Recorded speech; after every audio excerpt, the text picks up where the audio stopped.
एक बार देख के बताओ ये आदमी खतरनाक कोई है क्या। एकदम सिंपल सा दिखने वाला ये इंसान जब सिर्फ 16 सेकंड में 5 लोगों को मारकर धूल चटा सकता है, तब तो तुम भी सोचने लगोगे कि कहानी असल में क्या है, ये आखिर है कौन और क्यों इतना खतरनाक होने के बाद भी खुद को सबसे छुपा कर रखता है। यही देखेंगे आज की इस मूवी की कहानी में। तो जल्दी से एक लाइक ठोक दो और रेडी हो जाओ इस धमाकेदार मूवी को देखने के लिए। कहानी की शुरुआत में हम इस मूवी के मेन कैरेक्टर रॉबर्ट से मिलते हैं। दिखने में तो वो बिल्कुल आम इंसान जैसा है, लेकिन उसके अंदर एक अजीब सी आदत है, हर चीज में बेहद डिसिप्लिन। घड़ी की सुई की तरह टाइम पे चलता है वो, चाहे दुनिया इधर उधर हो जाए लेकिन उसका टाइम कभी नहीं बदलता। वो एक शॉपिंग मार्केट में काम करता है और अपने कॉलीग्स के बीच सबके पसंद का आदमी है। रॉबर्ट का हर रात एक स्पेशल रूटीन होता है। वो घर से एक टी बैग टिश्यू में लपेटकर पास वाले रेस्टोरेंट में जाता है। वहाँ वो रोज किताब पढ़ता है और चाय पीता है। उसी जगह उसकी रोज मुलाकात होती है एक लड़की से जिसका नाम है एलिना। पेशे से वो एक नाइट प्रोस्टिट्यूट है। ज्यादा बातें नहीं होती उनके बीच, लेकिन आज एलिना ने उससे पूछा, तुम्हारी किताब पढ़ाई कहाँ तक पहुंची? रॉबर्ट ने कहा, बस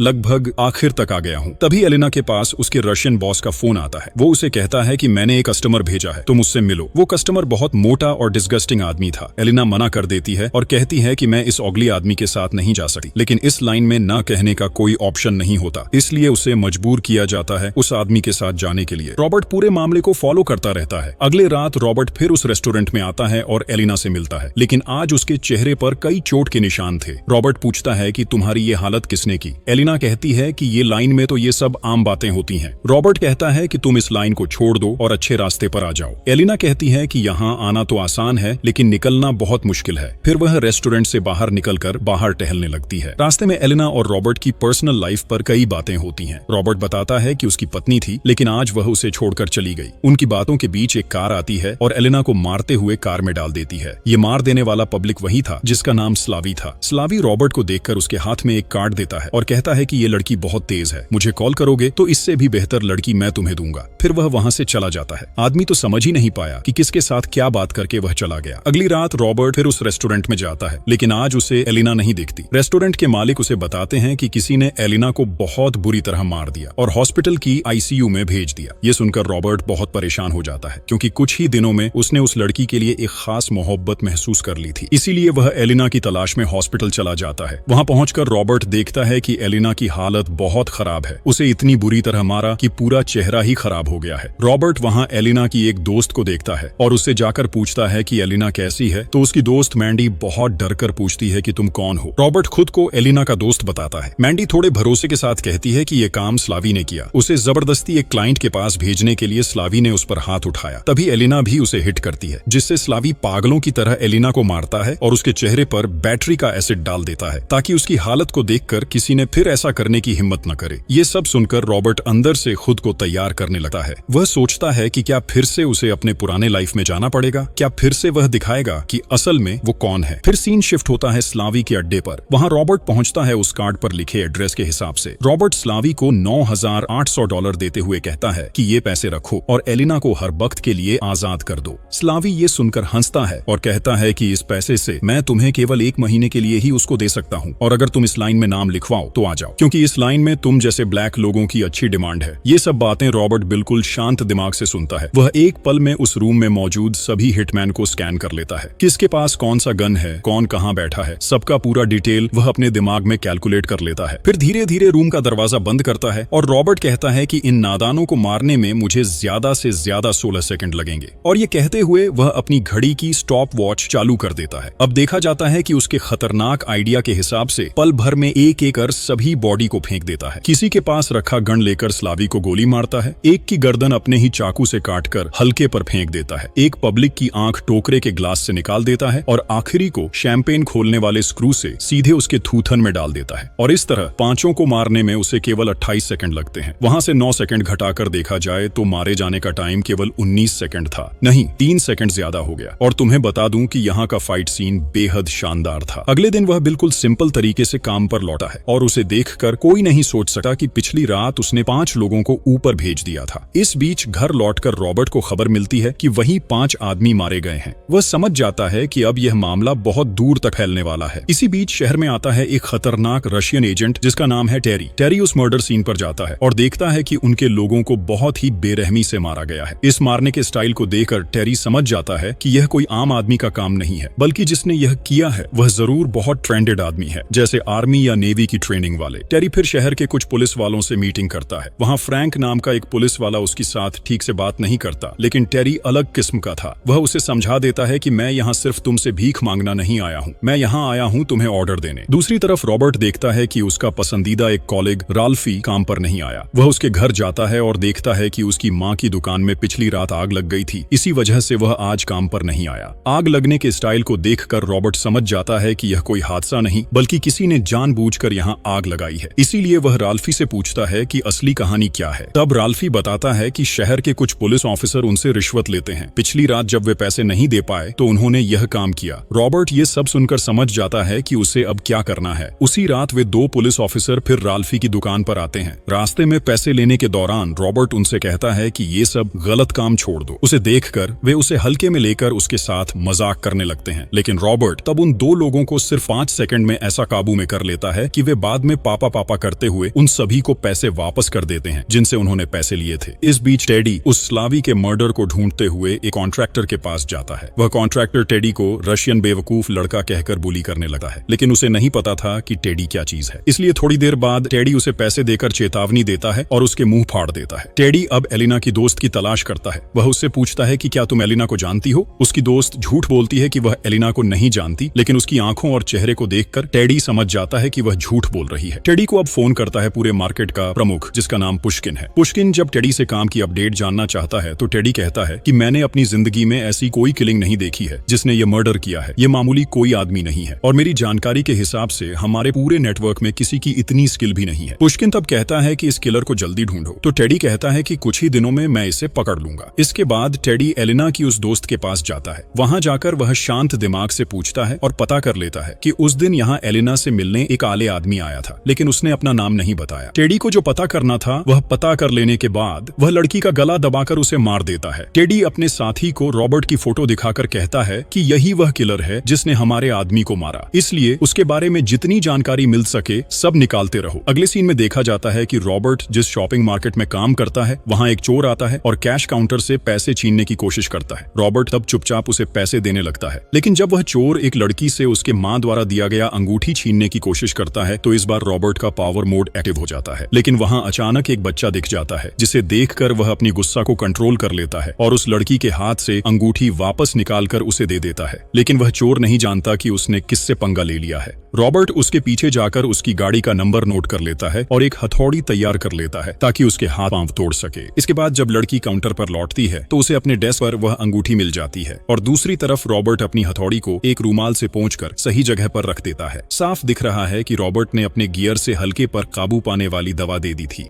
अगले सीन में टेडी रॉबर्ट के घर पहुंचता है। वहां वह खुद को डिटेक्टिव बताकर रॉबर्ट से शांत दिमाग से बातें करने लगा है। रॉबर्ट की आंखों को देखकर टेडी को समझने में देर नहीं लगती कि यही वह आदमी है जिसने सभी को एक साथ मारा था और रॉबर्ट भी समझ जाता है कि वह कोई एजेंट या पुलिस ऑफिसर नहीं है। इसलिए वह सीधे सवाल करता है, मुझे तुम कैसे पकड़ लिया? मैंने कहीं कोई फुटप्रिंट नहीं छोड़ी। टेडी तब बताता है कि लोगों को ढूंढना हमारा काम है। रॉबर्ट तब कहता है, यही तो मैं जानने आया हूँ कि आखिर यह आदमी कौन है। टेडी तब कुछ कहे बिना वहां से चला जाता है। नीचे जाकर कार में बैठते समय वह कहता है कि अब तक जो हमने इस आदमी के बारे में जाना वह सब गलत था। यह कोई मामूली आदमी नहीं है, इसलिए वह पूरी टीम को उस आदमी की तलाश करने के लिए भेज देता है। अपनी पूरी इन्फॉर्मेशन लेकर वह कहता है कि इस आदमी का कोई क्राइम रिपोर्ट नहीं है। वह ठीक से टैक्स भरता है, अच्छी नौकरी करता है और बिल्कुल सिंपल जिंदगी जीता है। टेडी कहता है कि सब कुछ इतनी परफेक्ट तरीके से प्लान किया गया है कि यह आदमी जरूर किसी मिलिट्री में रहा होगा और अगर ऐसा नहीं होता तो इतनी ठीक से अपनी पूरी इन्फॉर्मेशन छुपाना इम्पॉसिबल है। इस बीच रॉबर्ट अपने घर के डिफरेंट जगहों पर कैमरे लगाना शुरू करता है। साथ ही वह वहां कुछ ऐसे एविडेंस रखता है ताकि अगर कोई भी इस कमरे में आए तो कोई इन्फॉर्मेशन बाहर ना निकाल सके। असल में रॉबर्ट ऐसा आदमी था जिसका पुराने रिकॉर्ड्स की कोई इन्फॉर्मेशन पूरी दुनिया में मौजूद नहीं थी। इसके बाद टेडी एक आदमी भेजता है रॉबर्ट के उस रेस्टोरेंट में जहां वह रोज जाता है, क्योंकि उन्हें अपनी आंखों से यह प्रूफ चाहिए था कि क्या यह वही खतरनाक किलर है या नहीं। वह हिटमैन तब खुद को पावर लाइनमैन बताकर कुछ ऑर्डर करता है, लेकिन रॉबर्ट आसानी से समझ जाता है और कहता है कि अगर तुम सच में पावर लाइन ठीक करने वाला आदमी होते तो यह काम तुम्हारे हाथ में पड़ा होता। असल में तुम यहाँ मेरे लिए ही आए हो ना। बेचारी पकड़ में आ गया। जैसे ही वह गोली उठाता है, रॉबर्ट अपनी मशहूर घड़ी की स्टॉप वॉच चालू कर देता है और उसे एक बार स्कैन करता है। बस जो होना था वही हुआ। कुछ ही सेकंड में रॉबर्ट अपनी हाथ में रखी किताब से जगह जगह सही निशाने लगाकर उसे मार देता है और बेचारी लाल पानी मुंह से बहाते हुए गिर जाता है। इसी बीच टेडी भी यह सब अपने लोगों के साथ देख रहा था, लेकिन असली सीन देखने से पहले ही वहां एक कार आकर उन्हें यह शानदार नजारा देखने से रोक देती है। रॉबर्ट चुपचाप फुटी को मार देता है और होटल की पावर लाइन काट देता है। फिर वह रेस्टोरेंट से बाहर निकलकर अपने फोन से टेडी की कुछ पिक्चर खींचता है और वहां से निकल जाता है। इसके बाद टेडी अपने साथियों के साथ रॉबर्ट का पीछा करते हुए उसके घर पहुंचता है। रॉबर्ट होशियार रहते हुए वहां से निकल जाता है, लेकिन वह दूसरे बिल्डिंग में जाकर अपने सेट किए कैमरे से सभी को एक बार अच्छे से देख लेता है। अगले दिन सुबह रॉबर्ट एक पुराने दोस्त से मिलने उसके घर जाता है और यहीं हम रॉबर्ट की असली पहचान समझ पाते हैं। असल में रॉबर्ट एक सीक्रेट एजेंट था। अब सीक्रेट एजेंट्स का काम था कि मिशन खत्म होने के बाद अपने सभी पहचान या डेटा को पूरी दुनिया से गायब कर दें। रॉबर्ट भी ठीक ऐसे ही एक मिशन के बाद अपनी पहचान हमेशा के लिए मिटाने के लिए एक फेक कार ब्लास्ट कर देता है और सबके सामने खुद को मृत साबित कर देता है, ताकि उसके नाम का कोई डेटा किसी पुलिस या माफियाओं के पास न रहे। ये सब करने में उसके दो दोस्तों की मदद होती है और सिर्फ वही लोग जानते हैं कि रॉबर्ट अभी भी जिंदा है। यहाँ रॉबर्ट टेडी की पिक्चर अपने दोस्त सुजान को दिखाता है। अगले दिन सुजान उसे टेडी के बारे में पूरी जानकारी देता है। सुजान बताता है कि टेडी एक खतरनाक रशियन सोल्जर है जो माफिया सिर पुश्किन का दाहिना हाथ है। पुश्किन रूस में बैठा हुआ पूरे अमेरिका में अपना जुआ, शराब और इंसानों का कारोबार करता है। उसकी पॉलिटिकल पावर इतनी ऊपर है कि कोई भी उसकी तरफ उंगली तक नहीं उठा सकता। सुजान उससे कहता है कि तुम एक बहुत बड़े जाल में फंस गए हो, मैं चाहूंगा कि तुम इन सब से दूर रहो। इसके बाद रॉबर्ट सुजान से विदा लेता है। सुजान के पति तब सवाल करते हैं कि जो हेल्प के लिए आया था क्या हम वो कर पाए। सुजान तब कहता है कि रॉबर्ट यहाँ हेल्प के लिए नहीं आया, वह आया था इस गैंग को खत्म करने की परमिशन लेने। परमिशन तो मिल गई, अब शुरू होता है गैंग को खत्म करना। इसलिए रॉबर्ट का पहला कदम था अपने देश के पालतू कुत्तों को थोड़ा सुलझाना। इसके लिए वह उस पुलिस ऑफिसर फ्रैंक के पास जाता है। वहां उसे एक गाड़ी में बिठाकर गाड़ी स्टार्ट कर देता है, लेकिन गाड़ी के गैस पाइप को वह गाड़ी के अंदर फिट कर देता है और रॉबर्ट तब अपनी गाड़ी की सभी खिड़कियां बंद करके उसे एक शानदार गैस थेरेपी देना शुरू कर देता है। गैस थेरेपी सहन नहीं कर पाने के कारण फ्रैंक तब रॉबर्ट की सभी बातें मान लेता है और वे इस रशियन ग्रुप की एक इलीगल फैक्ट्री में रेड डालने के लिए जाते हैं। वहां जाकर रॉबर्ट का दिमाग तो बिल्कुल हिल जाता है। यह इतनी बड़ी गैंग थी कि सिर्फ डॉलर गिनने के लिए ही वहां 20 से ज्यादा स्टाफ काम कर रहे थे। वहां रॉबर्ट खुद को पुश्किन का आदमी बताता है, लेकिन जैसे ही गैंग के एक सदस्य को पता चलता है कि वह झूठ बोल रहा है, वह रॉबर्ट की तरफ बंदूक उठाता है और यहीं रॉबर्ट अपनी खतरनाक स्किल दिखाते हुए सिर्फ आधे सेकंड में उसका बंदूक छीन लेता है और उसे ही होस्टेज बना देता है। इसके बाद रॉबर्ट उसकी असली मशीन में बंदूक लगाकर कहता है कि सबको चुपचाप बंदूक नीचे रख देने के लिए बोलो, नहीं तो तुम्हारी मशीन हमेशा के लिए बेकार हो जाएगी। इतनी खतरनाक धमकी खाने के बाद भी क्या तुम पंगा लोगे? इसके बाद वे सब सरेंडर कर देते हैं। रॉबर्ट तब सभी स्टाफ को बंडल बंडल डॉलर देकर विदा करता है और 911 को कॉल करके इस फैक्ट्री के बारे में बता देता है। इसके बाद रॉबर्ट फ्रैंक से इंफॉर्मेशन लेता है कि इस नेटवर्क का सारा डेटा कहाँ रखा हुआ है। फ्रैंक तब उसे एक लॉकर का पता देता है। रॉबर्ट वहां जाकर कई डॉक्यूमेंट्स और एक पेन ड्राइव पाता है। उस पेन ड्राइव में सभी ट्रांजैक्शन और माफियाओं की इंफॉर्मेशन मौजूद थी। रॉबर्ट तब सारे डेटा FBI को मेल कर देता है। पुलिस जब उस फैक्ट्री में आती है और जो देखती है उसके होश उड़ जाते हैं। वे देखते हैं कि एक पूरे कमरे में डॉलर सजे हुए हैं और सभी बदमाशों को रॉबर्ट ने वहां हाथ पैर बांध कर रख दिया था। इसके बाद हम फिर से टेडी को एक बड़े डॉन के साथ देखते हैं। वह डॉन तब टेडी को हौसला देता है और कहता है कि इस आदमी को पकड़ने के लिए मेरे चंगड़े लोग ही काफी हैं। जब वह थोड़ी देर के लिए वॉशरूम जाता है, तब रॉबर्ट आकर उस डॉन की आंखों में लगे सैंग्लास को तोड़कर टेबल पर रख देता है और कहता है कि तुम्हारे डॉन को मैंने ऊपर भेज दिया है और यहाँ से वह कभी वापस नहीं आ सकता। मतलब समझ रहे हो? ज्यादा साहस दिखाने के लिए डॉन के साथ रॉबर्ट ने क्या किया। टेडी को रॉबर्ट कहता है कि अब तुम्हारे बॉस पुश्किन को आज रात के अंदर ही उसके सारे गलत काम बंद करने को बोलो और यह तुम्हारे लिए मेरी तरफ से आखिरी ऑफर है। ये कहते हुए वह अपने पेपर्स पर एक मोबाइल नंबर लिख देता है और कहता है कि मेरी जिंदगी में मैंने बहुत बुरे काम किए हैं और इसके लिए मैं पछताता हूँ। मुझे फिर से उस लाइन में जाने के लिए मजबूर मत करो। यहाँ रॉबर्ट का एटीट्यूड देखने लायक था। इसी बीच रॉबर्ट को एक लीड मिलती है कि इन माफियाओं का एक बड़ा तेल का कारोबार है, इसलिए वह वहां जाकर उनका पूरा नेटवर्क तबाह कर देता है। ये सब देखकर पुश्किन का दिमाग बिल्कुल हिल जाता है। वह टेडी को फोन करता है और कहता है कि लोगों की डेड बॉडी मैं चाहता हूँ। टेडी तब रूस के सबसे टफ 3 हिटमैन को बुलाकर लाता है। टेडी राल्फी के साथ रॉबर्ट की एक फोटो देखकर समझ जाता है कि रॉबर्ट के करीब के लोग शायद यही हैं। इसीलिए टेडी फिर उस शॉपिंग मार्ट में सभी को होस्टेज बना देता है और रॉबर्ट को फोन करके कहता है कि 30 मिनट के अंदर नहीं आया तो सभी को मार देंगे। रॉबर्ट के पास कोई ऑप्शन न होने के वजह वह उस शॉपिंग मार्ट की ओर निकल पड़ता है। रास्ते में में उसकी बस आते देख टेडी कहता है कि जैसे ही नजर पड़ेगी सबको गोली मार देगा, लेकिन बस के अंदर रॉबर्ट नहीं होता। वह दूसरी सड़क से उस शॉपिंग मार्ट में घुस जाता है और स्टोर की सारी लाइट और फैन ऑफ कर देता है और साथ ही एक शानदार म्यूजिक चालू कर देता है। यह देखकर गनमैन राल्फी को लेकर जाता है ताकि उसे बंद किया जा सके और वहीं रॉबर्ट अपने डबल पंच से उस बदमाश का सिर ठंडा कर देता है। राल्फी रॉबर्ट की इतनी खतरनाक मार देकर पूरी तरह शॉक में पड़ जाता है। इसी बीच उस मारे गए बदमाश की वॉकी टॉकी लेकर रॉबर्ट एक गनमैन को बुला लेता है। नतीजा, उसे कुछ समझ में आने से पहले ही रॉबर्ट सिला मार देता है। वह तब राल्फी से कहता है कि तुम सबको लेकर यहीं से तुरंत बाहर निकल जाओ, मैं इन्हें संभाल रहा हूँ। ये कहते हुए रॉबर्ट पूरे शॉपिंग मॉल की मेन लाइट्स ऑफ करना शुरू कर देता है और दुकान के सभी दरवाजे बंद कर देता है। अब असली खेल शुरू होगा। रॉबर्ट दुकान में रखे अलग अलग सामानों से अलग अलग तरह के ट्रैप बनाता है और खुद को असासिन की तरह छिपाकर नजरअंदाज करना शुरू कर देता है। उसी खतरनाक लेवल के ट्रैप से रॉबर्ट एक बदमाश को ट्रैप में डालकर लटका देता है और जब दूसरा बदमाश वहां आता है तो एक तेज ब्लेड उसके गले में डालकर उसे डराने की कोशिश करता है, लेकिन टेडी उसको देखते ही खुद की पास रखा M4A1 गन से गोली करने से रॉबर्ट को गोली लग जाती है, लेकिन इससे रॉबर्ट को कोई खास नुकसान नहीं होता। इसके बाद रॉबर्ट एक ड्रिल मशीन से उसके सिर में ड्रिल करके मार देता है। अब वहां मौजूद सबसे ताकतवर हिटमैन को कंट्रोल करने में उसे काफी मुश्किलें आती हैं, क्योंकि वह रॉबर्ट से 2 गुना बड़ा था, लेकिन अपनी शानदार स्किल के दम पर अंततः रॉबर्ट उसे भी मारने में सफल हो जाता है। लेकिन तब तक रॉबर्ट बहुत ज्यादा घायल हो जाता है और उसी समय राल्फी वहां पहुंचता है और कहता है कि आपने कहा था कि सबको लेकर बाहर निकलो, इसलिए मैं आपको अकेला छोड़कर यहाँ से बाहर नहीं निकल सका। ये कहते हुए घायल रॉबर्ट को राल्फी वहां से बाहर निकालने लगता है, लेकिन जाते समय राल्फी पर एक गनमैन फायर करता है। फिर भी राल्फी बहुत मुश्किल से वहां से निकलने में सफल हो जाता है। रॉबर्ट तब कुछ गैस सिलेंडर एक माइक्रोवेव में रखकर सिग्नल देता है कि आखिरी हिटमैन आए। जैसे ही वह वहां आता है, पूरे गैस सिलेंडर में धमाका कर रॉबर्ट उसे वहीं मार देता है और अब बाकी रह जाता है असली मैन टेडी। टेडी तब राल्फी के पास आता है उसे गोली मारने के लिए, लेकिन ठीक उसी समय रॉबर्ट दुकान के एक पावर टूल गन से टेडी के हाथ पांव में हमला करके उसे अक्षम बना देता है और फिर एक क्लोज हेडशॉट से टेडी का काम तमाम कर देता है। इसके बाद मूवी का सीन चलता है 3 दिन बाद मॉस्को, रूस में। वहां देखा जाता है कि माफियाओं का बॉस पुष्किन बस नहाकर लौट रहा है, लेकिन इतनी सिक्योरिटी के बावजूद रॉबर्ट वहां मौजूद है। रॉबर्ट को देखकर पुष्किन कहता है, तुम क्या यहाँ मुझे मारने आए हो? मुझे मारकर तुम्हें क्या फायदा होगा? रॉबर्ट तब कहता है कि तुम्हें मारने से मुझे शांति मिलेगी। पुष्किन तब कहता है कि असल में शांति की कीमत बहुत ज्यादा है, फिर भी तुम एक प्राइस बताओ, देखते हैं मैं तुम्हें दे सकता हूँ या नहीं। लेकिन बात खत्म होने से पहले रॉबर्ट वहां की लाइट ऑफ कर देता है और गायब हो जाता है। पुष्किन तब देखता है कि उसके बेसिन पर पानी का नल खुला है और जब वह पानी का नल बंद करने जाता है तो रॉबर्ट की सेट की हुई इलेक्ट्रिक तार से उसका हाथ लग जाता है और पुष्किन जिंदगी की आखिरी बार बिजली का झटका खा जाता है। अगले सीन में देखा जाता है कि रॉबर्ट उस बिल्डिंग से नीचे उतर रहा है और उसके आसपास सभी बॉडीगार्ड्स की लाशें पड़ी हैं। समझ ही सकते हो, उसने अकेले पूरे सिक्योरिटी मैन को मारकर फिर पुष्किन के पास गया।